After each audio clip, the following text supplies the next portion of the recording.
kelompok 2 ingin mempresentasikan tentang integritas, kepribadian, dan sikap profesional dalam profesi pendidikan.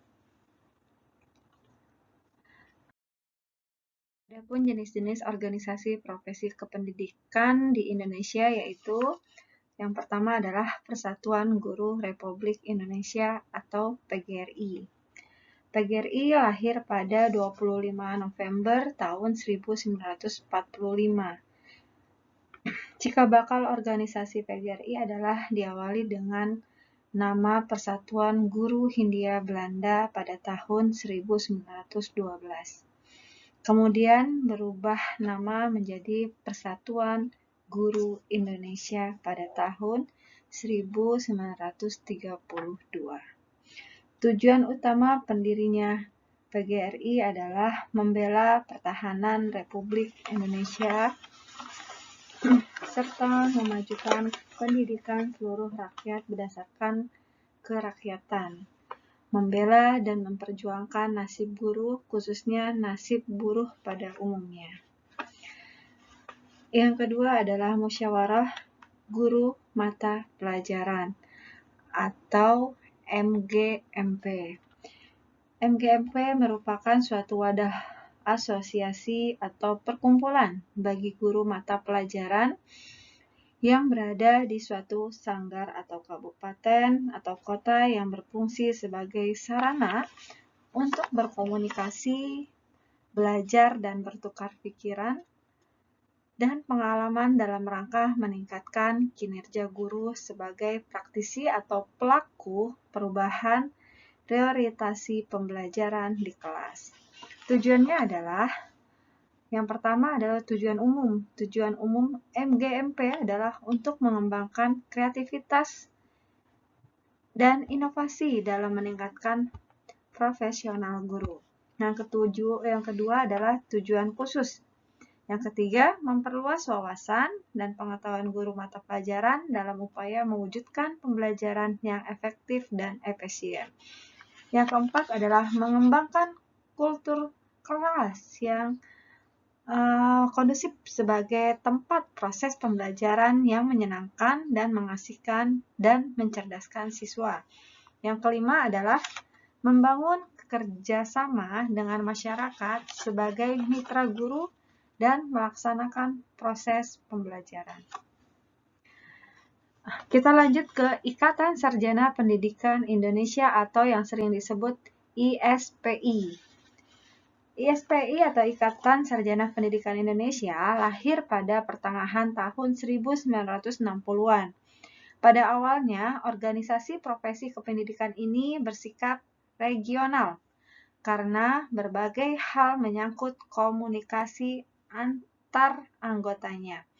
Keadaan seperti ini berlangsung cukup lama sampai kongres yang pertama di Jakarta yaitu 17 sampai 19 Mei 1984.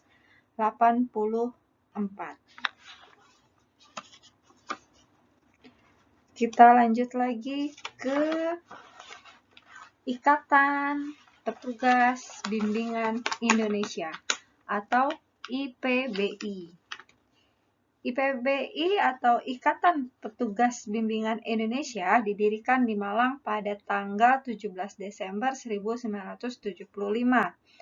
Organisasi profesi kependidikan yang bersikap keilmuan dan profesional ini berhasrat memberi sumbangan dan ikut serta secara lebih nyata dan positif dalam menunaikan kewajiban dan tanggung jawab sebagai guru pembimbing. Organisasi ini merupakan himpunan para petugas bimbingan se-Indonesia dan bertujuan mengembangkan serta memajukan bimbingan serta ilmu dan profesi dalam rangka peningkatan mutu layanan.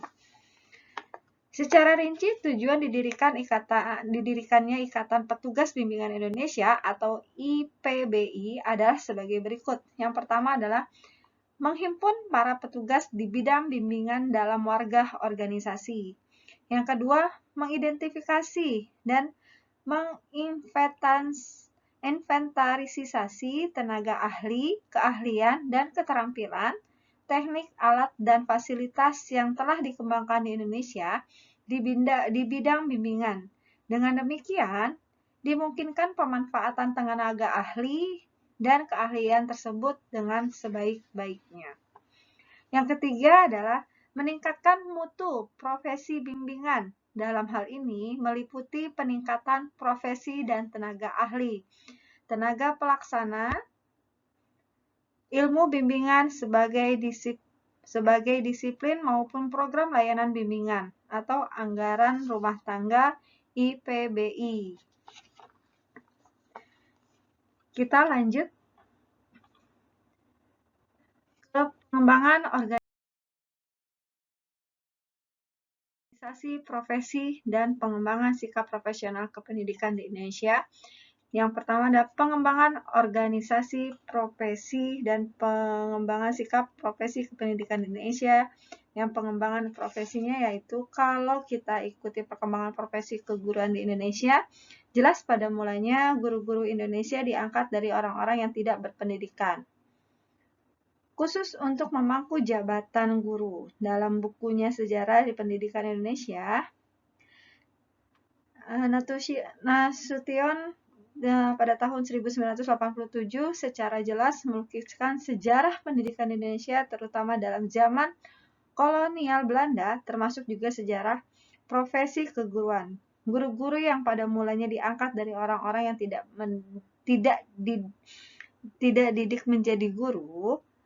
menjadi guru secara berangsur-angsur dilengkapi dan ditambah dengan guru-guru yang lulus dari sekolah guru. Yang pertama kali didirikan di Solo tahun 1952. Karena kebutuhan guru yang mendesak, maka pemerintah Hindia Belanda mengangkat 5 macam guru, yakni guru lulusan sekolah guru yang dianggap sebagai guru yang berwenang penuh. Yang kedua, guru yang bukan lulusan sekolah guru, tetapi lulus ujian yang diadakan untuk menjadi guru. Yang ketiga, guru bantu, yakni yang lulusan ujian guru bantu. Yang keempat, guru yang dimagangkan kepada seorang guru senior yang merupakan calon guru. Yang kelima, guru yang diangkat karena keadaan yang amat mendesak yang berasal dari warga yang pernah mengecap pendidikan. Kita lanjut lagi ke pengembangan sikap profesional guru. Pengembangan sikap profesional kependidikan seperti yang telah dijelaskan bahwa dalam rangka meningkatkan mutu, baik mutu profesional maupun mutu layanan, guru harus pula meningkatkan sikap profesionalnya. Ini jelas berarti bahwa ketujuh sasaran menyikap yang telah dibicarakan harus selalu dipupuk dan dikembangkan. Pengembangan sikap profesional ini dapat dilakukan baik selagi dalam pendidikan prajabatan maupun setelah bertugas. Yang pertama adalah pengembangan sikap selama pendidikan prajabatan. Dalam pendidikan ini, dalam pendidikan prajabatan, seorang guru harus dididik dalam segala hal, yaitu ilmu, pengetahuan, sikap, dan keterampilan. Karena tugasnya bersifat unik, guru selalu menjadi panutan sekelilingnya. Oleh sebab itu, bagaimana guru bersikap terhadap pekerjaan dan jabatan selalu menjadi perhatian siswa dan masyarakat. Pembentukan sifat yang baik tidak mungkin muncul begitu saja, tetapi harus dibina sejak calon guru memulai pendidikannya di lembaga pendidikan perguruan tinggi. Berbagai usaha dan latihan, contoh-contoh dan aplikasi penerapan ilmu, keterampilan, dan bahkan sikap profesional dirancang dan dilaksanakan selama calon guru berada dalam pendidikan prajabatan. Kita lanjut lagi.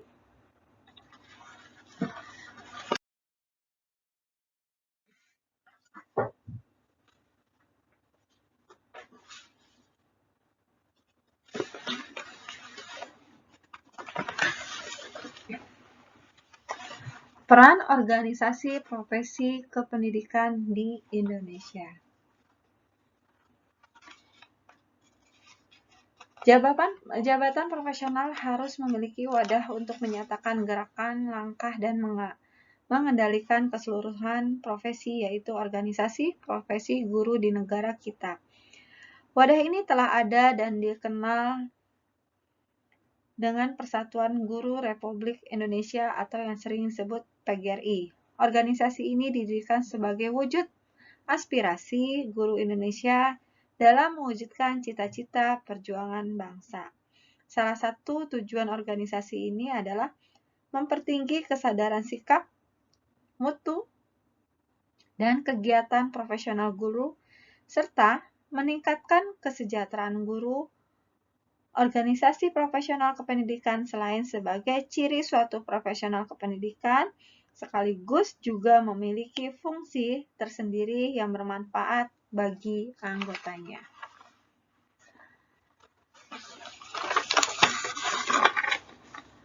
Fungsi pemersatu. Salah satu peranan organisasi profesi kependidikan di Indonesia yaitu fungsi pemersatu. Jadi, kelahiran suatu organisasi, proses ini tidak terlepas dari motif yang mendasari, yaitu dorongan yang menggerakkan para profesional untuk membentuk suatu organisasi keprofesian. Motif tersebut begitu variasi, ada yang bersikap sosial, politik, ekonomi, kultural, dan falsafah tentang sistem nilai. Namun, umumnya dilatar belakangi oleh dua motif, yaitu motif intrinsik dan motif ekstrinsik. Secara intrinsik, para profesional terdorong oleh keinginan mendapatkan kehidupan yang layak sesuai dengan tugas profesi yang diembannya. Bahkan, kemungkinan mereka mendorong oleh semangat menunaikan tugas sebaik dan seikhlas mungkin.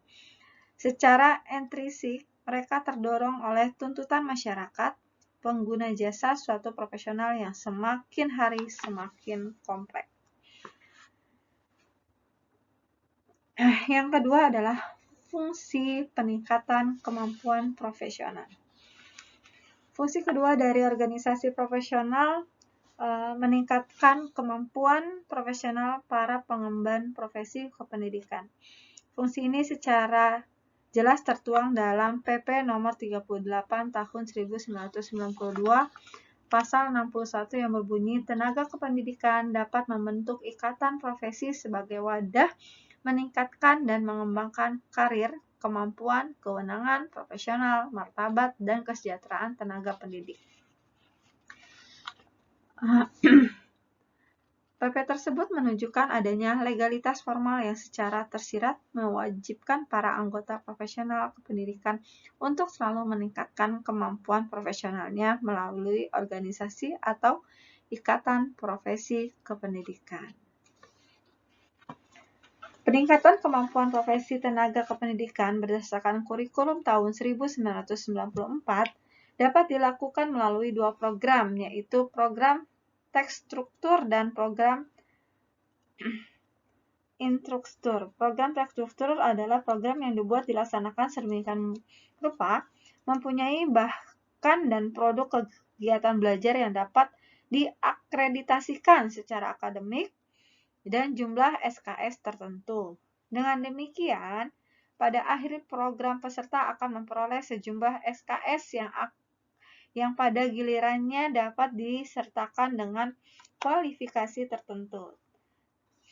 Program tidak terstruktur adalah program pembinaan dan pengembangan tenaga kependidikan yang dibuka berdasarkan kebutuhan tertentu sesuai dengan tuntutan waktu dan lingkungan yang ada. Terlingkup dalam program tidak terstruktur adalah penataran tingkat nasional dan wilayah. Supervisi yang dilaksanakan oleh pengawas atau pejabat yang terkait seperti kepala sekolah, kepala bidang, dan kadep. Pembinaan dan pengembangan sejawat, yaitu dengan sesama tenaga pendidik sejenis melalui forum komunikasi seperti MGI. Pembinaan dan pengembangan individual, yaitu upaya atas inisiatif sendiri dengan partisipasi dalam seminar lokakarya dan yang lain.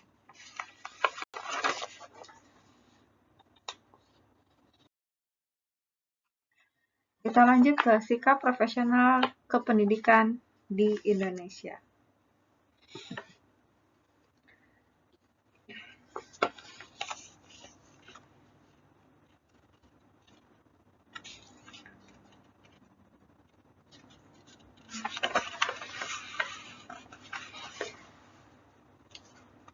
Yang pertama adalah sikap terhadap peraturan perundang-undangan. Pada butir 9 Kode Etik Guru Indonesia disebutkan bahwa guru melaksanakan segala kebijakan pemerintah dalam bidang pendidikan. Kebijakan pendidikan di negara kita dipegang oleh pemerintah, dalam hal ini oleh Departemen Pendidikan dan Kebudayaan. Dalam membangun di bidang pendidikan di Indonesia, Departemen Pendidikan dan Kebudayaan mengeluarkan ketentuan-ketentuan dan peraturan yang merupakan kebijaksanaan yang akan dilaksanakan oleh aparatnya, yang meliputi antara lain pembangunan gedung-gedung pendidikan, pemerataan kesempatan belajar antara lain dengan melalui kewajiban belajar, peningkatan mutu pendidikan, pembinaan generasi muda dengan meningkatkan kegiatan Karang Taruna, dan lain-lain. Sikap terhadap organisasi profesi. Guru secara bersama-sama memelihara meningkatkan mutu organisasi PGRI sebagai sarana perjuangan dan pengabdian. Dasar ini menunjukkan kepada kita betapa pentingnya peranan organisasi profesi sebagai wadah dan sarana pengabdian. PGRI sebagai organisasi profesional memerlukan pembinaan agar lebih berdaya guna dan berhasil guna sebagai wadah usaha untuk membawakan misi dan memantapkan profesi guru. Keberhasilan usaha tersebut sangat bergantung kepada kesadaran para anggotanya, rasa tanggung jawab dan kewajiban para anggotanya. Organisasi PGRI merupakan suatu sistem di mana unsur pembentuknya adalah guru-guru. Organisasi harus membina mengawasi para anggotanya. Yang dimaksud dengan organisasi adalah semua anggota dengan seluruh pengurus dan segala perangkat dan alat-alat perlengkapannya. Yang ketiga adalah sikap terhadap teman sejawat. Dalam ayat 7 Kode Etik Guru disebutkan bahwa guru memelihara hubungan seprofesi, semangat kekeluargaan, dan kesetiakawanan sosial. Berarti bahwa guru hendaknya menciptakan dan memelihara hubungan sesama guru dalam lingkungan kerjanya. Guru hendak menciptakan dan memelihara semangat kekeluargaan dan kesetiakawanan sosial di dalam dan di luar lingkungannya.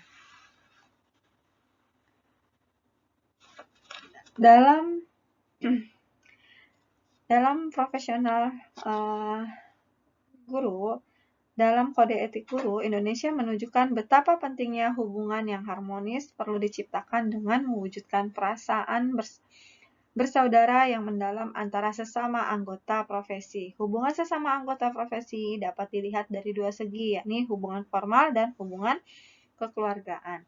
Hubungan guru berdasarkan lingkungan kerja dan hubungan guru berdasarkan lingkungan keseluruhan. Kita lanjut yang keempat, yaitu sikap terhadap anak didik. Dalam Kode Etik Guru Indonesia dengan jelas dituliskan bahwa guru berbakti membimbing peserta didik untuk membentuk manusia seutuhnya yang berjiwa Pancasila. Dasar ini mengandung beberapa prinsip yang harus dipahami oleh seorang guru dalam menjalankan tugasnya sehari-hari, yakni tujuan pendidikan nasional, prinsip membimbing, dan prinsip pembentukan manusia Indonesia seutuhnya. Tujuan pendidikan nasional dengan jelas dapat dibaca dalam Undang-Undang Nomor 2 Tahun 1989 tentang Sistem Pendidikan Nasional, yakni membentuk manusia Indonesia seutuhnya yang berjiwa Pancasila. Prinsip yang lain adalah membimbing peserta didik, bukan mengajar atau mendidik saja. Pengertian seperti yang dikemukakan oleh Ki Hajar Dewantara dalam sistem Amongnya, 3 kalimat padat yang terkenal dari sistem itu adalah ing, ang, ngarso, sung, tulodo, ing madyo, mangku, karso, dan tuturi handayani. Ketiga kalimat itu mempunyai arti bahwa pendidikan harus dapat memberi contoh, harus dapat memberi pengaruh, dan harus dapat mengendalikan peserta didik. Dalam tuturi, terkandung maksud membiarkan peserta didik menuntut bakat dan kodratnya dan guru memperhatikannya, dan dalam handayani berarti guru mempengaruhi peserta didik dalam arti membimbing atau mengajarnya. Kita lanjut yang kelima, sikap terhadap kerja atau sekolah, tempat kerja atau sekolah. Sudah menjadi perkembangan umum bahwa suasana yang baik di tempat kerja akan meningkatkan produktivitas. Hal ini disadari dengan sebaik-baiknya oleh setiap guru. Dan guru berkewajiban menciptakan suasana yang sedemikian rupa dalam lingkungannya. Menciptakan suasana kerja yang baik, ini ada 2 hal yang harus diperhatikan, yaitu guru sendiri dan hubungan guru dengan orang tua dan masyarakat sekelilingnya terhadap guru sendiri dengan jelas juga dituliskan dalam salah satu butir kode etik yang berbunyi, guru menciptakan suasana sekolah sebaik-baiknya yang menunjang keberhasilan proses belajar mengajar. Oleh sebab itu, guru harus aktif mengusahakan suasana yang baik dengan berbagai cara, baik dengan penggunaan metode mengajar yang sesuai maupun dengan menyediakan alat-alat belajar yang cukup, serta pengaturan organisasi kelas yang mantap ataupun pendekatan lain yang diperlukan.